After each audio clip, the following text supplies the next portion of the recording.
안녕하십니까? 똑똑 오늘의 세계사 성우 양학입니다. 초안전쟁, 그 세 번째 영상입니다. 자, 출발하시죠. 이번 영상부터 여러분께서 기대하시는 전쟁 이야기를 시작합니다. 유방과 항우가 본격적으로 격돌하는 것이죠. 흥미진진한 전투 이야기를 하겠습니다만 그 전란에서 수많은 병사가 소중한 목숨을 잃었습니다. 마침 지금 이 영상을 올리는 6월이 호국보훈의 달이기도 합니다.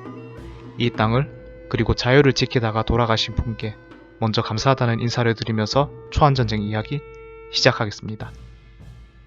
초안전쟁에서 등장하는 모든 갈등은 진나라가 멸망하고 여기저기 세워진 제후국끼리 다투면서 시작했다고 볼 수 있습니다. 진나라가 중국을 통일하기 전인 전국시대에는 강대한 제후국 7국가가 서로 다퉜는데 이를 칠웅이라고 합니다. 그런데 항우는 칠웅 중의 하나인 진나라를 무슨 지우개로 지우듯이 지도에서 없애버렸습니다. 그리고는 진나라가 통일하기 전으로 돌아간다는 의미로 육국 재건을 공표했죠. 그러나 파괴의 미학을 탐닉한 우리의 항우는 기원전 206년에 육국 재건 원칙을 저버렸습니다. 항우 스스로 초나라 서부와 조, 한, 위의 일부를 포괄하는 지역을 다스리는 서초패왕이 된 것이죠. 항우는 의제라는 허수아비 황제를 자리에 앉히고 유방을 한나라왕, 줄여서 한왕으로 봉하면서 서쪽 변방인 촉당으로 쫓아버렸습니다. 그리고 천하를 제후국 18곳으로 나눴습니다. 그런데 항우는 진나라와 전쟁을 치를 때 자신과 같이 싸운 전공이 큰 사람들을 영주로 봉했습니다. 이렇게 제후국을 분배하는 과정에서 항우에게 반발하는 세력이 생길 수밖에 없었습니다. 여기서 육국 당시 왕족을 잠시 소환하겠습니다. 과거 육국의 왕족 대부분은 진시황 집권기에 몰살당했지만 몇몇은 용케 숨어서 연명하고 있었습니다. 20년이 될까 말까 했던 통일 진나라는 그렇게 연명하던 육국 왕족이 생을 마치기에는 지나치게 짧은 시간이었습니다. 그런데 육국 왕족도 앞에서 언급한 항우의 제후국 분배 과정에서 반발했습니다. 왜냐하면 과거 육국 왕족은 항우가 내걸었던 육국 재건 원칙을 진나라가 통일하기 전으로 돌아간다는 의미로 해석했고, 그렇다면 왕족이었던 자신들이 당연히 권력을 차지해야 한다고 생각했기 때문입니다. 항우에게 쌓인 불만을 가장 먼저 터뜨린 곳은 제나라입니다. 제나라는 초대 영주가 여러분도 잘 아시는 태공망, 즉 강태공입니다. 주나라가 상나라를 꺾고 패권을 차지할 때 1등 공신이 그 태공망이죠. 태공망의 기운을 받았는지 제나라는 춘추 전국시대 동안 가장 강대한 제후국이었고 마지막까지 진나라에게 저항한 국가이기도 했습니다. 그런데 항우 자신과 함께 싸웠다는 이유로 제나라 장군 출신인 전도를 이렇게 유서 깊은 제나라의 왕으로 앉혀버린 것이죠.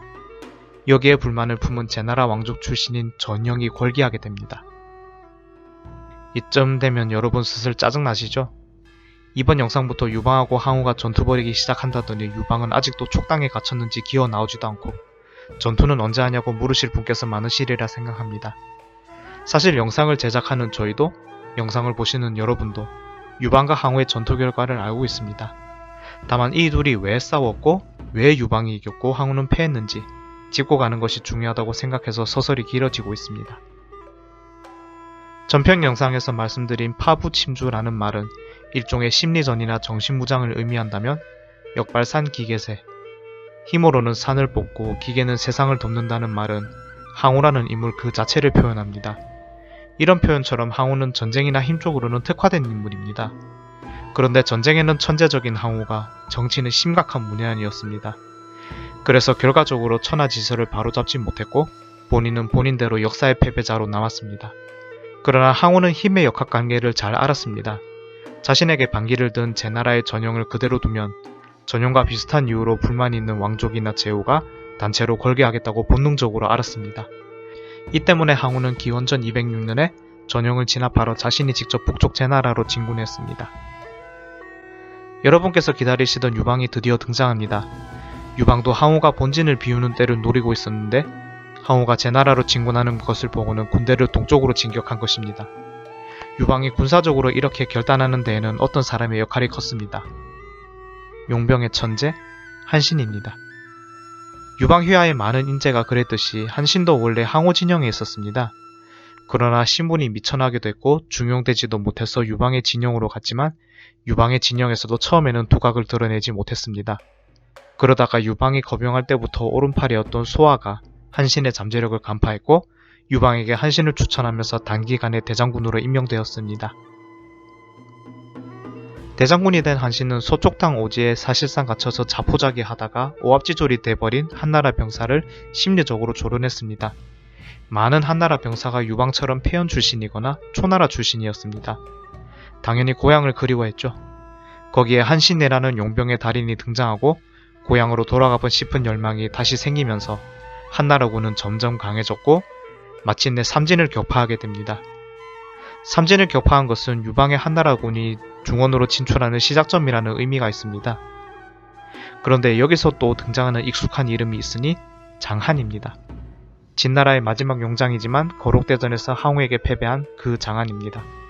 이후에 옹왕으로 임명받고 삼진종의 한 곳을 다스리고 있었는데 말년에는 유방에게도 패한 것이죠. 장한은 자살하면서 한많은 생을 마쳤습니다. 유방은 삼진을 격파하고 관종을 평정했습니다. 유방도 항우에게 이래저래 당한 것이 있으니 복수해야겠죠. 항우의 본거지인 초해수도 팽성을 목표로 잡습니다. 그런데 유방은 항우와 다르게 정치를 알았습니다. 팽성을 치기 전에 자신에게 명분이 필요하다는 것을 잘 알고 있었죠. 이에 명목상이었지만 어쨌든 황제였던 의제를 항우가 사주에서 죽였다는 소문을 퍼뜨립니다. 이 소문이 퍼지자 그렇지 않아도 제후국을 분배하는 과정에서 항우에게 불만을 품었던 세력이 모두 유방을 지지했습니다. 자, 유방 휘하에 군사 56만이 모이게 됩니다. 과장에서 기록했다고 치더라도 무지막지한 숫자입니다. 유방과 동맹군은 숫자로 밀어붙이는 인해 전술로 기원전 205년 4월에 팽성을 간단히 점령했습니다. 그런데 웬일일까요? 유방은 예전에 진나라 수단의 함양을 점령했을 때는 약법 산장을 내걸면서 노련하게 민심을 달랬습니다. 그런데 팽성을 점령하고는 그때의 현명함은 어디로 갔는지 흥청망청 놀고 즐긴 것입니다. 요즘 타이슨이 다시 뜨고 있죠. 누구나 계획은 있습니다. 타이슨에게 얻어터지기 전까지는 말이죠. 그렇습니다. 링 위에 올라가기 전에는 나름대로 계획이 있었지만 항우라는 끝판대장이 나타나니까 천하를 다스리겠다는 유방의 달콤한 계획은 물거품이 되었습니다. 항우는 아직 제나라를 완전히 정벌하지 못한 상태라서 3만 정예군만 추려서 팽성으로 남아있습니다. 유방이 팽성을 차지했지만 항우에게는 홈그라운드입니다. 군기가 해이해져서 무장 해제하고 헬렐레 하고 있던 유방군에게 항우는 3만 정예군으로 기습 공격해서 지옥행 차표를 끊어줬습니다. 항우군은 하룻밤 동안 복수했는데 유방군은 10만이 넘게 죽고 유방은 부모와 부인도 팽성에 남기고 서쪽으로 도망칩니다. 유방은 항우가 추격하는 것이 얼마나 두려웠으면 그가 타고 있던 수레의 속도가 안 나니까 같이 있던 그의 아이들을 한 번도 아니고 숫자내나 수레 밖으로 내던졌습니다. 이때 유방의 신복인 하후영이 그때마다 떨어진 아이를 다시 싣고는 수레를 모면서 유방에게 부모로서 이게 할 짓이냐고 일갈했다는 일화도 유명합니다. 전편에서 말씀드렸듯이 유방은 희한하리만큼 인복을 타고난 인물입니다. 팽성에서 패한 유방이 위기에 처하니까 휘하장수가 능력을 보여줍니다. 한나라의 행정을 총괄하던 소환은 후방에서 끊임없이 군사와 식량을 보급하고 장량은 계략을 펼치면서 팽월 등 여러 제후가 항우에게서 등 돌리게 만듭니다. 대장군인 한신은 팽성에서 패배한 책임이 어느 정도 있었지만 향후의 북벌을 감행하면서 항우의 전력을 분산시키더니 결국 항우의 급소를 찌르게 됩니다. 용장 번쾌도 형량과 성고에서 항우의 공격을 막았는데 기원전 203년까지 광무에서 항우의 발을 묶으며 유방을 측면 지원하게 됩니다. 지금까지는 항우가 우세한 상황입니다. 그러면 항우는 어떻게 최후를 맞았을까요? 계속 말씀드리지만 저희도 여러분도 결과는 다 알고 있습니다. 다만 휘하 여러 인재와 힘을 합쳐서 최종 승리한 유방과 다르게 항우는 개인적인 결함이 있었다고 해도 홀로 맞서다 패배했습니다. 거기에 항우를 따른 미녀 우희까지 이야기에 엮이면서 애잔한 비극 한 편이 나옵니다. 다음 영상에서 초안전쟁의 절정을 말씀드리겠습니다. 구독, 좋아요, 댓글, 똑똑 오늘의 세계사를 살리는 삼중신기입니다. 여러분께서 많이 응원하시면 더 성실한 똑똑 오늘의 세계사가 될 수 있습니다. 감사합니다. 내일은 또 어떤 재미있는 세계사 이야기가 있을까요? 똑똑 오늘의 세계사는 여러분들의 관심으로 만들어집니다. 구독하기 꼭 눌러주시고 댓글 참여 부탁드립니다.